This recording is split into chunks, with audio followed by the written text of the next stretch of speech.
Hollannin Den Helderistä matka jatkui aamuukkosten jälkeen kohti Enkhuizenia.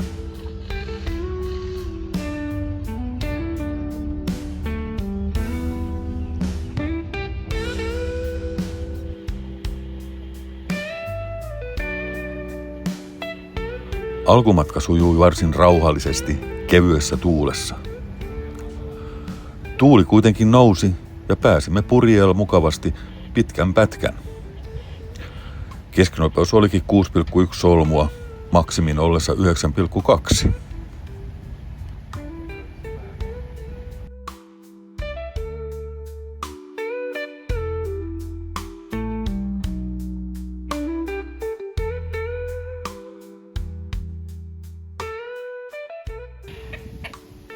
Enkhuizen olikin todella viehättävä paikka. Ehdottomasti yksi idyllisimmistä kohteista tähän asti.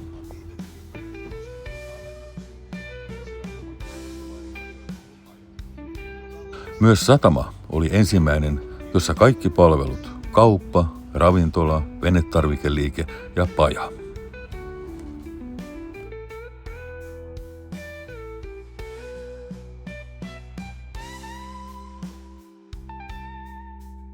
Venetarvikeliikkeeseen olinkin tilannut etukäteen ankkuriketjua 50 metriä. Ketju odotti liikkeessä noutoa, kuten oli sovittu. Myös keulapotkuriin löytyi sieltä uudet akut. Niin ja lisää rempattavaa. Yli 10 vuotta vanhat nuo voltrasteri eli keulapotkurin akut. Sano noin, että ne on 9,5 volttia eikä noita oikein virtaakaan vastaan. Ja nyt lähdetään sitten viemään niitä tonne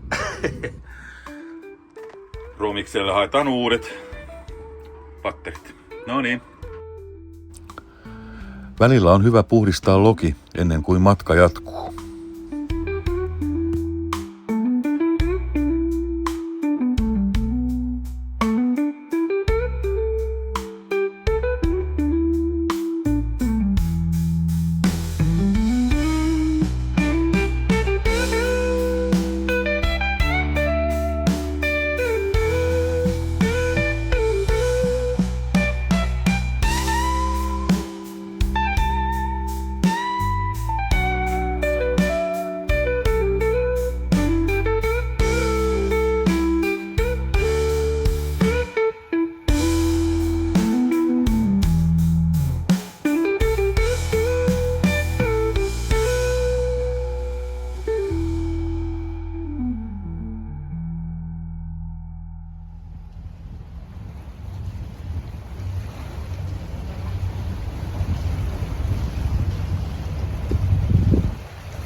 Enkhuizenista lähdettäessä tulee pian vastaan Suu, mistä pääsimme varsin mukavasti läpi.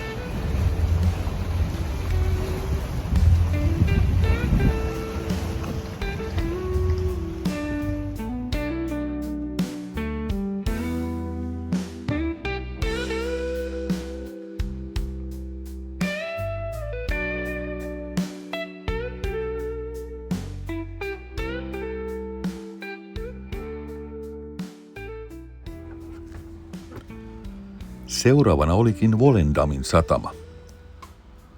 Hollannissa nähtävää riitti ja kaikkialla oli siistiä. Ja upeaa kukkaloistoa sai ihailla minne menikin.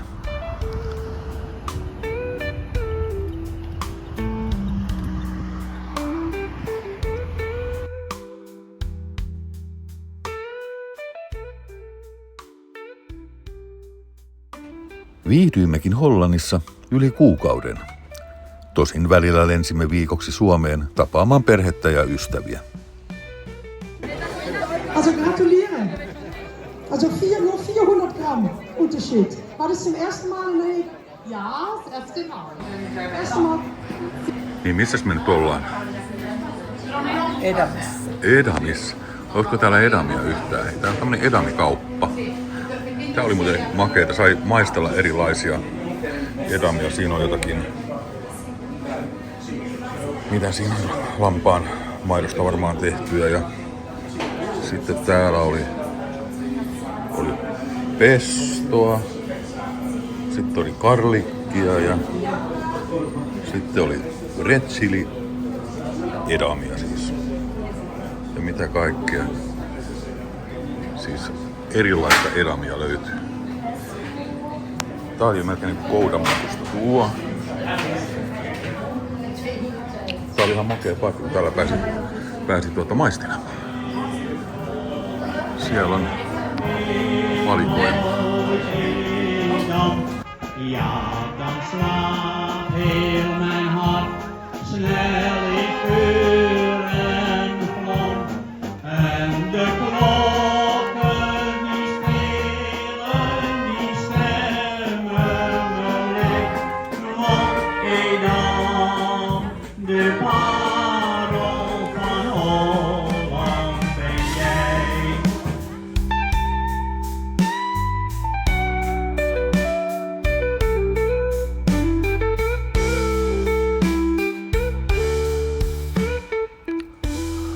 Amsterdamin mentäessä oli silta jumissa ja odoteltiin lähes tunti sen korjaamista.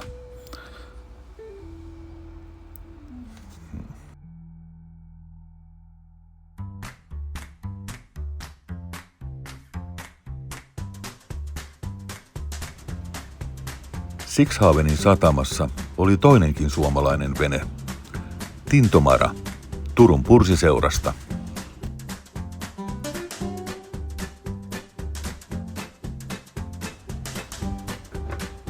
Satamakapteeni ohjasi meidät ensin paikkaan, mihin Amanda vaan ei yksinkertaisesti mahtunut leveyden suhteen.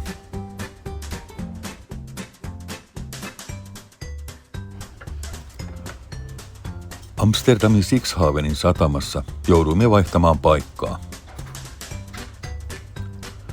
Peruuttaminen varsin ahtaassa satamassa oli haastavaa.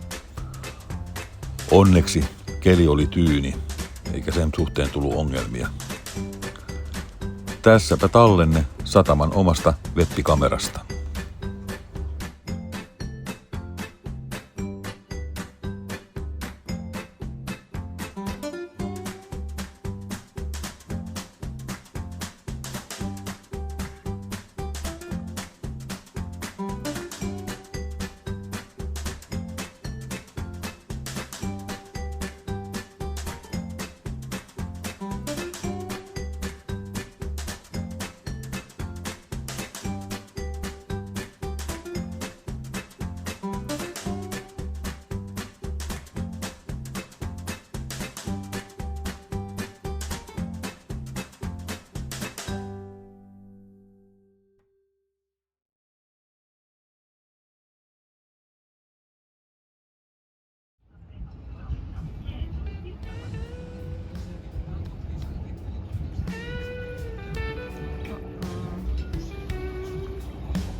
Sixhavenin satamaan saapui toinenkin vene Vaasan merenkyntäjiltä.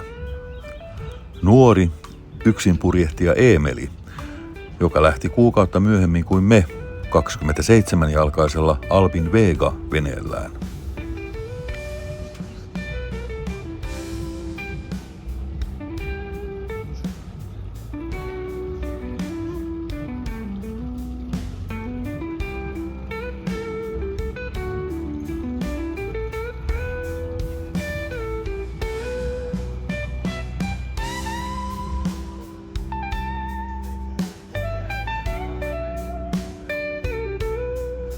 Pitkän purjehduksen voi tehdä pienelläkin veneellä.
Matkalla kohti seuraavaa satamaa näkyy tutun näköinen siljalainen laiva.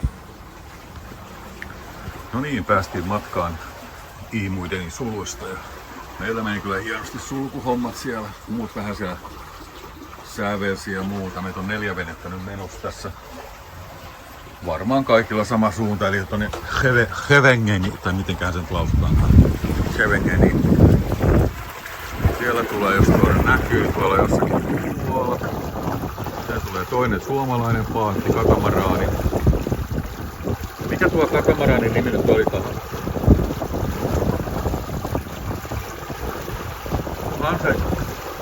Hanse Silver. Hansa Silver, joo. Tulee siellä. Tässä on semmonen apparanttikulma 90 astetta ja 5 metriä sekunnissa tuuli. Mennään ihan mukavasti nyt. Tuolla menee yksi vene, Kontesti, 48-jalkainen. Me nyt mennään kohta ohitte varmaan. Sitten tuolla edessä menee joku paatti kanssa. Oli samassa, en tiedä olisiko ollut samassa kuskin. Tuolla edessä samassa, mutta yksi pikkuvene tulee tossa vastaan. Mutta tämmöstä tänään ihan kiva ilma tuli. Paljon parempi kuin oli ennuste. Ja täällähän tapahtuu sitten meidän kurmeekeittiössä vaikka mitä. Täällä tulee pastaa ala tuna. Mitä se on? Sano nyt. Jotain sellaista. Joo. Scheveningen. Joo.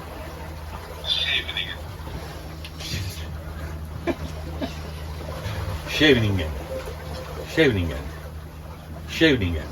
Vittu, jos en sitä ymmärrä, niin mennään vaan sisälle.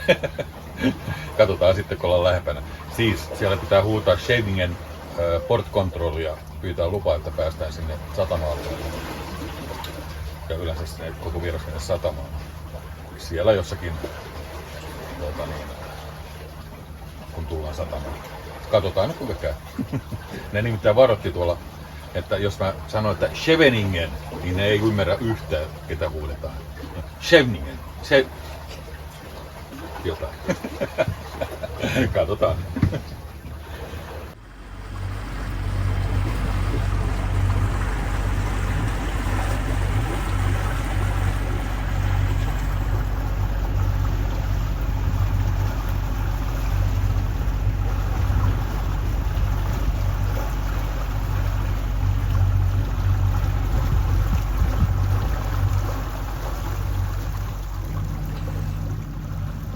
Scheveningenin satamassa oli myös ahdasta, mutta saimme lopulta seuraavana päivänä hyvän aisapaikan. Ensimmäinen päivä meni peräedellä laituriin ja nokka oli kiinni 2 viereisessä veneessä.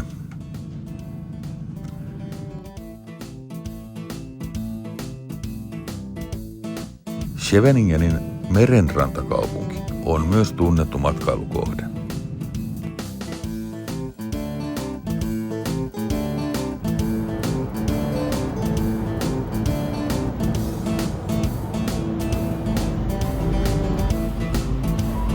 On 2,5 kilometriä rantaa ja kuppilan vieressä. Rannassa ja sitten tuolla on vielä tuossa ylempänä, missä on talot, niin siellä on kuppilan vieressä. 200 vuotta on ollut tämä paikka jo tässä hollantilaisten rantapaikkana.